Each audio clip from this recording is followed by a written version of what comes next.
ভারতে ঠিকই এবার কোরবানি হয়েছে। কিছু কিছু জায়গা ছাড়া যেখানে সংঘাত লেগেছে ওই জায়গাগুলো ছাড়া কোরবানি হয়েছে। পশ্চিমবঙ্গে এবারের ঈদের এই অবস্থা। যে ঈদ হওয়ার কথা ছিল আনন্দের, যে ঈদ হওয়ার কথা ছিল ত্যাগের, সেই ঈদে সবার মুখে মলিনতা। তাও বা যারা গরুর বদলে ছাগল কুরবানি দিচ্ছেন তাদের দিতে হয়েছে দামের দ্বিগুণ টাকা। রাজ্য সরকারের সিদ্ধান্তে নানা বিধি নিষেধের বেড়াজালে উৎসবের দিনটি কাটছে আর 5টা সাধারণ দিনের মতোই। ঈদে মজা নেই, একদম মজা নেই। আমার গায়ে কোরবানি হলে দেবে না। আমরা দেখেছি যে পশ্চিমবঙ্গের যিনি মুখ্যমন্ত্রী, ওনার বিভিন্ন কথা এবং তার যে আচরণবিধি আমরা লক্ষ্য করেছি কোরবানির আগে, আমরা খুব আশঙ্কাগ্রস্ত ছিলাম যে ভারতে হয়তো কোরবানি দিতে পারবে না। কিন্তু আপনারা জানলে অবাক হয়ে যাবেন, এই দ্বিমুখী আচরণে যারা সব সময় দ্বিমুখী আচরণ করে অভ্যস্ত, তারা কিন্তু ঠিকই অনেক রকমের প্রোপাগান্ডা ছড়িয়েছে। কিন্তু ভারতে ঠিকই এবার কোরবানি হয়েছে। ভারতে ঠিকই এবার কোরবানি হয়েছে। কিছু কিছু জায়গা ছাড়া যেখানে সংঘাত লেগেছে ওই জায়গাগুলো ছাড়া কোরবানি হয়েছে। সেখানে কোরবানিতে হয়তো গরু কোরবানি দিতে দেওয়া হয় নাই, কিন্তু সেখানে মহিষ কোরবানি দিয়েছে, ছাগল, ভেড়া কোরবানি দিয়েছে। তো আমরাও কিন্তু একেবারে গরু কোরবানি দিতেই হবে, ইসলাম কিন্তু এমনটা কোথাও বলে না। তো আলহামদুলিল্লাহ, আমাদের অন্তত ভারতে যে মুসলিম ভাইয়েরা আছে, কোরবানির মতো একটা এত গুরুত্বপূর্ণ বিষয় তারা আদায় করতে পেরেছে বলে আমরা আনন্দিত।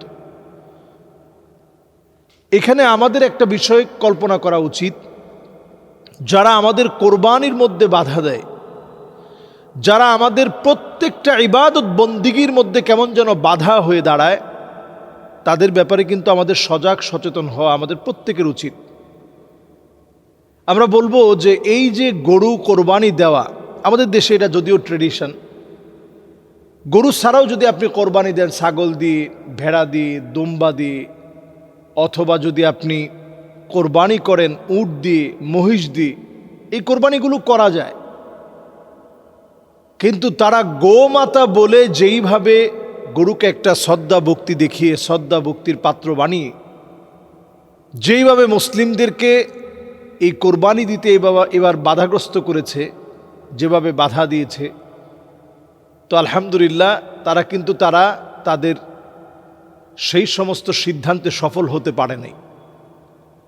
এবং প্রত্যেকটা সিদ্ধান্তের পরে আপনি দেখবেন ওয়ায়ামকুরুনা ওয়ায়ামকুরুল্লাহ ওয়াল্লাহু খায়রুল মাকিরিন ওয়াইয ইয়ামকুরু বিকাল্লাযীনা কাফারু লিয়ুসবিতুকা আও ইয়াকতুলুকা আও ইখরিজুক। যেখানেই তারা সিদ্ধান্ত নিয়েছে আমার নবী সাল্লাল্লাহু আলাইহি সাল্লামকে তারা আটক করবে, শিয়াবে আবি তালেবে, আল্লাহ তাআলা এর দ্বারা নবীজির সম্মানকে বৃদ্ধি করে দিয়েছেন। তারা সিদ্ধান্ত নিয়েছে নবীজিকে হত্যা করবে, সেই সিদ্ধান্তকে আল্লাহ রাব্বুল আলামিন ধূলিসাৎ করে দিয়েছেন। তারা সিদ্ধান্ত নিয়েছিল নবী করিম সাল্লাল্লাহু আলাইহি সাল্লামকে বাধ্য করবে যে নবীজি সাল্লাল্লাহু আলাইহি ওয়াসাল্লাম যেন দেশ ছেড়ে চলে যান, হিজরত করতে বাধ্য করবে। তো হত্যা করার ষড়যন্ত্র করার কারণেই নবীজি সাল্লাল্লাহু আলাইহি সাল্লাম হিজরত করতে বাধ্য হয়েছেন। আল্লাহ তাআলার অর্ডারে তিনি হিজরত করেছেন। এরপরে আল্লাহ রাব্বুল আলামিন প্রতি উত্তর দিয়েছেন যে আমি আল্লাহ তাআলা নিজে প্রতি উত্তর দিব।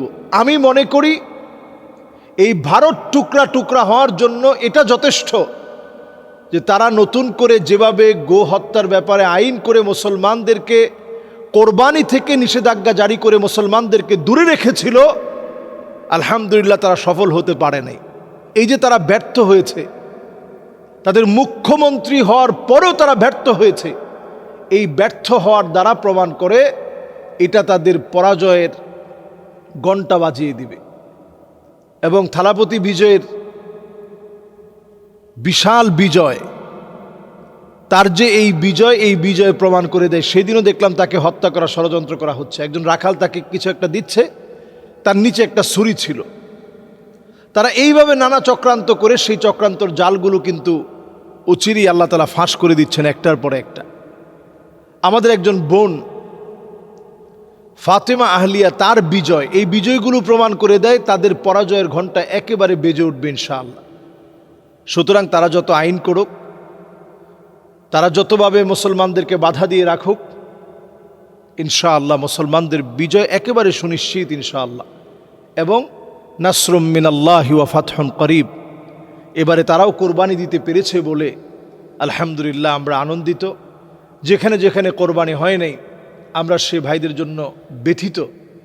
যেখানে যেখানে কোরবানি দিতে পারে নাই তারা মনে করেছে তারা বিজয়ী হয়ে গেছে, অথচ তাদের হিন্দু অসংখ্য মানুষ তারা আত্মহত্যা করতে চেয়েছে, মুখ্যমন্ত্রীর বিরুদ্ধে তারা মিছিল নামিয়েছে। এগুলো সব কথাগুলো প্রমাণ করে দেয় এটাই আমাদের এক ধরনের কোরবানি, এটাই আমাদের এক ধরনের বিজয়। কোরবানি আমাদেরকে বিজয়ের জন্য আল্লাহ তাআলা দিয়েছেন।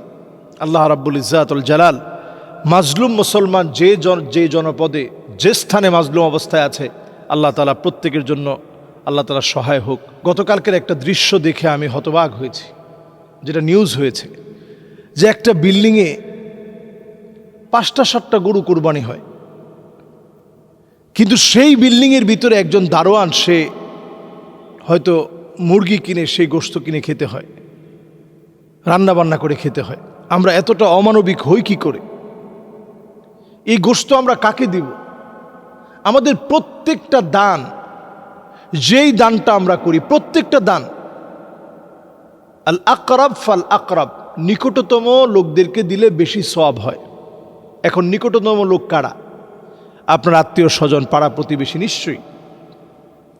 যে মানুষগুলো আপনার সারাউন্ডিং চারদিন, যে মানুষগুলো আপনার সারাউন্ডিং, আপনার চারদিকে সবসময় আপনার খোঁজ খবর রাখে, যে মানুষগুলো আপনার ড্রাইভার, যে মানুষগুলো আপনার দারোয়ান, যে মানুষগুলো সব সময় আপনার সুখে দুঃখে আপনার পাশে থাকে, তো এই মানুষগুলোর যদি আপনি আপন মনে না করেন, আপনার আপন কে?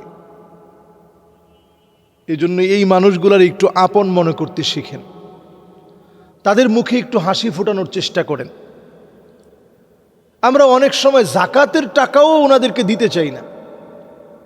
আপনার দারোয়ান, আপনার ড্রাইভার, আপনার ভাই তো আছেই, আপনার ভাই, আত্মীয় স্বজন যারা অভাবী আছে, এদেরকেই তো আপনি দিবেন। আমরা লৌকিকতায় বিশ্বাসী বেশি, কোন জায়গায় দিলে মানুষ বেশি দেখবে ওইটা আমরা বেশি বুঝি। বরং আপনি এই মানুষগুলোর মুখে একটু হাসি ফোটান। হাদিসের মধ্যে আসছে, ইন্না মিন আবাররিল বীর আইয়ুদখিলা সুরুর ফি কলবি আহাদিকুম, একটা মানুষের মুখে একটু হাসি ফোটানো ওই দিনের সবচেয়ে সওয়াবের কাজ। এখানে নামাজের কথা বলা হয় নাই, রোজার কথা বলা হয় নাই, হজের কথা বলা হয় নাই, জাকাতের কথা বলা হয় নাই, জিহাদের কথা বলা হয় নাই, বলা হয়েছে একটা মানুষের মুখে একটু হাসি ফোটানো। ভাই, মানুষের মুখে হাসি ফোটানো একেবারে সহজ না, আবার কঠিনও না। কারো মুখে হাসি ফোটাতে আপনার 10টা টাকা লাগে। আপনি দেখবেন রাস্তাঘাটে ফুল বিক্রি করে, আপনি 10 টাকা দিয়ে একটা ফুল কিনছেন, তার কি সুন্দর একটা হাসি, ছোট মানুষ, ছোট বাচ্চা। আপনি দেখবেন অনেক সময় ছোট ছোট বাচ্চা, আপনি একটু আদর করে মাথায় হাত বুলাই দিয়েছেন, সে কি খুশি।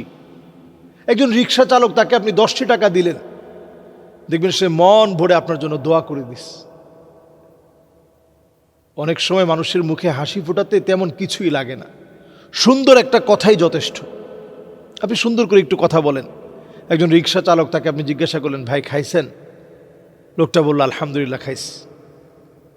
আপনি বললেন যে না খাইলে আপনাকে খাওয়াতাম। লোকটা খুব খুশি হলো যে না, আলহামদুলিল্লাহ খাইছি, পেটটা ভরে খাইছি। এই যে কথাটুকুন আপনি বললেন, আপনার তেমন কোনো খরচ হয়নি, কিন্তু লোকটা আপনার জন্য মনে মনে দোয়া করছে। আর এর চেয়ে বড় কথা, আপনি তাকে একটু মানসিক তৃপ্তি দেওয়ার জন্য আপনি একটু কথাটা বলছেন। হাদিসে আসছে, এটা ওই দিনের সবচেয়ে সওয়াবের কাজ হিসেবে গণ্য হবে। এই জন্য আমরা আমাদের দারোয়ান, আমাদের ড্রাইভার, আমাদের নিকটতম আত্মীয় স্বজন তো আছেই, সবার পাশাপাশি পরিচিত এমন অনেক মানুষ আছে, আমি বললে ভুল হবে না, বাংলাদেশের অসংখ্য আলেম। আমি গতকালকে একজন আলেমকে, একজন সম্মানিত ইমামকে আমি জিজ্ঞেস করছিলাম, ইমাম সাহেব হুজুর, আপনি কি কুরবানি দিয়েছেন? তো মাথা নাড়ল। তো আমি জিজ্ঞাসা করলাম, আপনার আব্বা দিয়েছে না আপনি দিচ্ছেন? তো বলতেছে, হুজুর আব্বা দিয়েছে। তো ইমাম সাহেব হুজুরকে জিজ্ঞাসা করলাম যে হুজুর আপনার শ্বশুর? বলছে, হুজুর শ্বশুরও দিচ্ছে। তো হুজুর আমার তো আর কোরবানি দেওয়া দরকার নাই, কোরবানি তো আমার উপরে ওয়াজিব না, তো ওনারা দিচ্ছে, এটাই তো আমার কোরবানি। আমি সত্যি একেবারে হতবাক হয়ে গেছি, হতবম্ব হয়ে গেছি। এই শ্রেণীর মানুষের খবর আমরা নেই না। লা ইয়াসআলুনান নাস ইলহাফা, যারা মানুষের কাছে হাত পেতে চাইতে পারে না, যারা মানুষের কাছে লজ্জায় শরমে মানুষের কাছে বলতে পারে না যে ভাই আমার অভাবটা যদি আপনাকে দেখাইতে পারতাম, যারা বলতে পারে না, এই শ্রেণীর মানুষকে দেওয়ার চেষ্টা করেন। আবু হুরায়রা রাদিয়াল্লাহু তাআলা আনহু একদিন ক্ষুধার্ত, পাশ দিয়ে আবু বকর চলে গেছেন, বুঝতে পারে নাই। হযরত ওমর চলে গেছেন, বুঝতে পারে নাই। রাসূল আসছেন ঠিকই, রাসূল বুঝে আবু হুরায়রাকে সঙ্গে নিয়ে গেছেন। এজন্য আমরা ক্ষুধার্ত মানুষের ক্ষুধা নিবারণের চেষ্টা করি। অভাবী মানুষকে অন্তত এক টুকরা গোশত হলেও আপনি দেন। আল্লাহ তো আপনাকে অনেক দিন কিনে খাওয়ারও তৌফিক দিয়েছেন। হ্যাঁ, আপনি বলবেন যে এই গোশত নেওয়ার পর অনেকে বিক্রি করে দেয়। আরে ভাই, যে বিক্রি করে দিচ্ছে তার জবাব সে দিবে, কিন্তু আপনি একেবারে মানুষকে নিষেধ করে দিয়েন না। অন্তত ছিন্নমূল রাস্তার লোকদেরকে না দিলেও যারা আপনার আশেপাশের, অন্তত আপনার ড্রাইভার, আপনার দারোয়ান, আপনার আত্মীয় স্বজন, বাসের কাজের বুয়ার যদি কোনো একটা বোন থাকে অভাবী মানুষ, অথবা তার একটা ভাই হয়তো অভাবী মানুষ, তাকে ডেকে এনে আপনি অল্প কিছু গোশত হলেও আপনি দিয়ে দেন। আল্লাহ তাআলা আমাদেরকে এই কোরবানির মধ্য দিয়ে যে ত্যাগ, যে কোরবানির শিক্ষা দিয়েছেন, সেটা অন্তত কিছু হলে অর্জিত হবে। আল্লাহ আমাদেরকে বোঝার তৌফিক দান করুক।